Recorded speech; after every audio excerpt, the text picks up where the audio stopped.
Social media వేదికగా మరి ముఖ్యంగా మొసాద్ కేంద్రంగా వీళ్ళకి వచ్చిందనేది ఇంకొక చర్చ. సో ఇవన్నిటి నేపథ్యంలోనే ఈరోజు అమెరికా దాడి చేస్తుందనేది అందుతున్న సమాచారం. మరి ముఖ్యంగా సోషల్ మీడియా వేదిక కూడా దీనికి సంబంధించి పెద్ద ఎత్తున చర్చ జరుగుతోంది. ఈ క్రమంలోనే ఇప్పుడు తిరిగి దాడి చేయొచ్చు, ఎందుకంటే ఇప్పటికీ ఇరాన్ చర్చలు ప్రారంభించింది, చర్చలు తీవ్రతరమవుతున్నాయి. ఒక పక్క పాకిస్తాన్కి సంబంధించి ఏం జరుగుతుందో తెలియదు, అది పాకిస్తాన్ ఏం చేస్తుందో వాళ్ళకే క్లారిటీ లేదు అని ఒక చర్చ అయితే మాత్రం సోషల్ మీడియా వేదిక ఉంది. కాబట్టి రష్యాను ఆశ్రయించింది. రష్యా తీసుకున్న నిర్ణయం ఇంపాక్ట్ చూపించే అవకాశం ఉంది. కాబట్టి ఏ పరిణామం, ఎటువంటి పరిణామం అయినా బహుశా ఈరోజు రాత్రి కీలక పరిణామం చోటు చేసుకునే అవకాశం ఉంది. ఇరాన్కి సంబంధించి ఇరాన్ ఎటువంటి చర్యకు దిగబోతోంది అనేది. ఎందుకంటే ఇప్పటికే అమెరికాలో హై అలర్ట్ ప్రకటించారు కొన్ని నగరాలకి కొన్ని ప్రాంతాలకు సంబంధించి హై అలర్ట్ ప్రకటించిన సందర్భం ఉంది అంటే అర్థం చేసుకోవచ్చు. అట్ ద సేమ్ టైం ఇక్కడ బేసెస్ కూడా అలర్ట్ అయి ఉన్నాయి, ఏ క్షణాన ఏదైనా జరగచ్చు అంటూ కూడా. Right but Sachin just wait for minute. ఒక్కసారి జేడీ వాన్స్ దీనికి సంబంధించి రెస్పాండ్ అయ్యారు ఇప్పటికే. అంటే అసలు అమెరికా ఏం చేయబోతోంది, ఒకవేళ కనుక ఇరాన్ తిరిగి అటాక్ చేసే అవకాశం ఉంటే జేడీ వాన్స్ ఏం చేస్తుంది, జేడీ వాన్స్ ఏం చేయబోతున్నారు, అమెరికా ఏం చేయబోతుంది అనే దానికి సంబంధించి రెస్పాండ్ అయ్యారు. ఒకసారి ఆయన మాటల్లో ఒకసారి మనం విందాం. What we're prepared for is if they attack us in a maximal direction, first of all, we have got maximum defensive posture. I think that we're going to be able to defend as many of our people as possible. And of course, I'd encourage Americans to pray for our guys in the Middle East because yes, they are under a significant amount of duress and a significant amount of threat right now. But then of course, John, if the Iranians attack us, they're going to be met with overwhelming force. And I don't think the president could be clear about this. If you look at what we did yesterday, John, we did not attack the nation of Iran. We did not attack any civilian targets. We didn't even attack military targets outside of the 3 nuclear weapons facilities that we thought were important to accomplish our goal of preventing Iran from having a nuclear weapon. So how Iran responds, I think, is ultimately the ball is in their court. But if you look at what we did, it was very precise, very narrowly tailored to our objective. And if the Iranians decide to expand this, then that's ultimately their decision, and the President of the United States will respond in kind. What we're prepared. Yeah.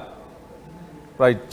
So this is the response, America response ఇది, America explanation ఇది. నిన్న చేసినటువంటి దాడులకు సంబంధించి వాళ్ళు చేస్తున్నటువంటి explanation ఇది.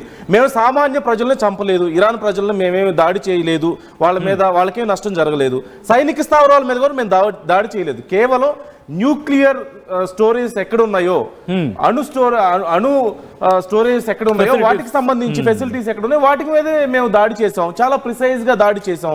కాబట్టి మేము ఎక్కడ వేరే ప్రజలను కానీ, సామాన్య ప్రజలను కానీ, కనీసం మీ సైన్యాన్ని కానీ మేము ఎక్కడ నష్టపరచలేదు కదా. ఒకవేళ కనుక ఇప్పుడు మీరు తిరిగి మా మీద దాడి చేసినట్లయితే ఇంతకు రెట్టించిన బలంతో మేము తిరిగి దాడి చేస్తామంటూ హెచ్చరిస్తున్నటువంటి పరిస్థితి అమెరికా కనిపిస్తుంది. But Iran is thinking different. Iran ఏమో ఖచ్చితంగా మేము తిరిగి దెబ్బ కొడతామని చెప్పి అమెరికా మూల్యం చెల్లించాలంటున్నారు. ఇప్పుడు దీనికి సంబంధించి హర్ముజ్ కు సంబంధించి ఒక డెసిషన్ తీసుకున్నారు. సరే, అది ఎంత ఎఫెక్ట్ చూపిస్తుంది అనేది పక్కన పెడితే సంహౌ ఇరాన్ మేము ట్రై చేస్తున్నాం అంటే they are going to do something, ఏదో ఒకటి చేయాలనేది అయితే ఖచ్చితంగా కసిలో ఉన్నట్లుగా కనిపిస్తుంది. ఏ దేశానికి ఎంత నష్టం జరుగుతుందనే క్యాలిక్యులేషన్ కంటే కూడా they wanted to do something.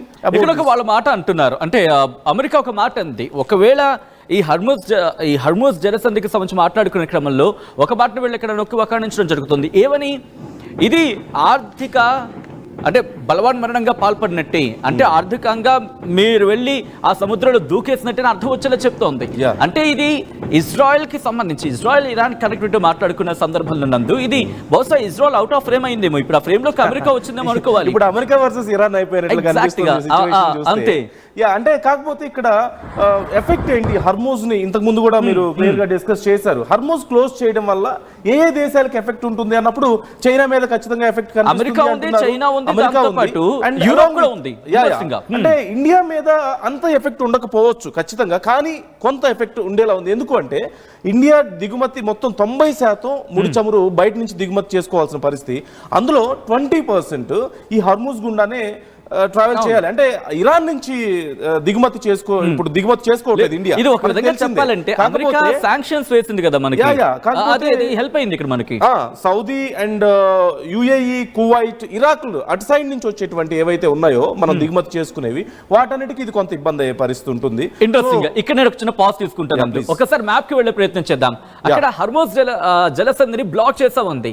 But ఈ బ్లాకేజ్ ఇండియాకు ఉంటుందా? ఎందుకంటే ఆలోచించాలి ఇక్కడ, ఒకవేళ ఇట్స్ బ్లాక్ ఫర్ ఎవ్రీవన్. అది ఇక్కడ నాకెందుకు డౌట్ వస్తుందంటే కనుక అమెరికా ఉంది, చైనా ఉంది, at the same time Europe ఉంది. సో వీళ్ళకు వెళ్లే వాణిజ్య నౌకల్ని బ్లాక్ చేస్తామని ఒక కంక్లూషన్. ఎందుకంటే సాధారణంగా చూస్తూ ఉంటాం అంతర్జాతీయంగా వచ్చినప్పుడు డిస్కషన్స్ జరిగే క్రమంలో బహుశా అక్కడ చిన్న ఫీజిబిలిటీకి వెళ్ళే అవకాశం ఉంటుందేమో. అలా ఆలోచించ ఖచ్చితంగా స్కోప్ ఉంది. కాకపోతే ఇదే సుప్రీం నేషనల్ సెక్యూరిటీ కౌన్సిల్ దీనికి సంబంధించి ఇంకా ఫైనల్ డెసిషన్ తీసుకునే అవకాశం ఉంది అంటున్నారు. ఇప్పటికైతే ఇరాన్ రెడీగా ఉంది ఇది క్లోజ్ చేయడానికి. బట్ కాకపోతే ఫైనల్ డెసిషన్ ఇంకా దీనికి సంబంధించి రావాల్సి ఉంది. సో అంటే మరి అందులో మీరు చెప్పినట్లుగా ఏదైనా ఇఫ్ అండ్ బట్స్ ఏమన్నా యాడ్ చేస్తారేమో చూడాలి. ఈ పాయింట్ కి యాడ్ ఆన్ అయ్యేదా? మోదీ ఆల్రెడీ ఇరాన్ ప్రధాని ఇరాన్ అధ్యక్షుడు పెజెష్కియాన్ తో మాట్లాడిన సందర్భం ఉంది. కాబట్టి కాస్త పాజిటివ్, అంటే మనం శాంతి చర్చలు అన్నాం కాబట్టి మీరు ఇప్పుడు ఇండియా మీద కనుక ఇంపాక్ట్ చూపిస్తే ఇది కాస్త మళ్ళీ గ్లోబల్ లెవెల్లోకి వెళ్ళే అవకాశం ఉంటుంది. కాబట్టి ఈ వార్ మీరు కన్ఫైన్ అవ్వాలనుకుంటే you can confine to America. బహుశా యూరోప్ ని ఇంక్లూడ్ చేయకపోవచ్చు, ఆ తర్వాత చైనాను కూడా ఇంక్లూడ్ చేయకపోవచ్చు. సో ఈ పాజిటివ్ వ్యూలో ఇక్కడ చర్చ జరిగే అవకాశం ఉంది. కొట్టిపారేయడం అంటే ఎమోషన్స్ లో భాగంగా డైరెక్ట్ గా డిసిజన్ తీసుకోవచ్చు. కాన్సంట్రేషన్ అంతా కూడా యుఎస్ మీద పెట్టే అవకాశం ఉంది. ఇజ్రాయెల్ అండ్ యుఎస్ వరకు మాత్రమే పరిమితం చేసే అవకాశం ఉందేమో అనేది ఖచ్చితంగా మీరు చెప్పింది చాలా వ్యాలిడ్ పాయింటే. అంటే పూర్తిగా మూసివేయకుండా ఏ దేశాలకు అయితే వీరు కాన్సన్ట్రేట్ చేద్దాం అనుకుంటున్నారో వాళ్ళకి సంబంధించిన వాణిజ్యాన్ని మాత్రమే కొంత రిస్ట్రిక్ట్ చేసే అవకాశం లేకపోలేదు. నేను ఎందుకు మళ్ళీ ఈ పాయింట్ కోట్ చేస్తున్నానంటే వ్యూవర్స్ కి కూడా చెప్పే ప్రయత్నం చేస్తాను. ఇరాన్ గగనతలాన్ని మూసేసింది ఈ ఇష్యూస్ లో, బట్ మన వాళ్ళని తీసుకొచ్చే క్రమంలో ఫ్రీ స్పేస్ ఇచ్చింది. అట్ ద సేమ్ టైం చైనాకి సంబంధించి ఫైటర్ జెట్స్ వచ్చే క్రమంలో కూడా ఫ్రీ అయిన సందర్భం ఉంది. కాబట్టి యుద్ధంలో ఆ ఫీజిబిలిటీ ఎప్పుడైనా జరిగే అవకాశం ఉంటుంది. మ్యాప్ పరంగా చూసుకుంటే కనుక మనం చూడొచ్చు ఇరాన్ కి సంబంధించి. ఎందుకంటే ఆఫ్ కోర్స్ ఇరాన్ ప్రాంతానికి ఇదంతా క్లోజ్ చేసేసా ఉంటుంది కానీ బట్ ఎమోషన్స్ లో ఒక మాట అనొచ్చు. బట్ ఫీజిబిలిటీ తీసుకునే క్రమంలో ఇటు అరేబియా సముద్రంలో, ఎందుకంటే తమ్ముడే మన తెలుగులో అంటూ ఉంటారు సాధారణంగా ఆర్థికం అని చెప్పి. సో ఈ క్రమంలో అరేబియాకి సంబంధించి, ఎందుకంటే ఇప్పుడు ఫైనాన్షియల్ గా ఇష్యూ ఫేస్ చేసే అవకాశం ఉంటుంది. ఆల్రెడీ ఇక్కడ ఒక మాటని కోట్ చేసే అవకాశం ఉంది. ఇస్లామిక్ కంట్రీస్ మేము మీకు ఆల్రెడీ సపోర్ట్ ఇచ్చాం. సో ఇప్పుడు ఎకనామికల్ డిస్ట్రక్షన్ జరిగితే కనుక అందరూ ఫేస్ చేయాలి. సో దీన్ని కాస్త కన్ఫైన్ చేద్దాం, ఇది అమెరికా మీద కాన్సన్ట్రేషన్ చేసే ప్రయత్నం చేయని చెప్పి ఇరాన్ మీద ప్రెషర్ పెట్టే అవకాశం ఉందని కొట్టిపారేయడం నందు. ఖచ్చితంగా ఈ విషయంలో అదే మీరు అన్నట్లు ఇఫ్ అండ్ బట్స్ కొన్ని యాడ్ చేయడానికి అవకాశం ఉంటుంది. అండ్ కేవలం ఇక్కడ అమెరికాని నష్టపరచడం లేదంటే ఇజ్రాయెల్ నష్టపరచడం మాత్రమే ఇరాన్ ఉద్దేశం. నిజం చెప్పాలంటే పూర్తిగా వాళ్ళ వ్యాపారాన్ని నష్టపరచుకోవడం కాదు. కాబట్టి మిగతా విషయాల్లో ఖచ్చితంగా ఆ ఫ్లెక్సిబిలిటీ ఉండే ఛాన్స్ ఉంది. అండ్ ఈ స్పాట్స్ విషయానికి వచ్చినట్టు అంటే ఎక్కడెక్కడ వీక్ స్పాట్స్ ఉన్నాయి యుఎస్ కి అన్నప్పుడు, యుఎస్ ఒక రకంగా చెప్పాలంటే తనకి తానే ఒక అవకాశం ఇచ్చినట్టుంది ఇరాన్ కి.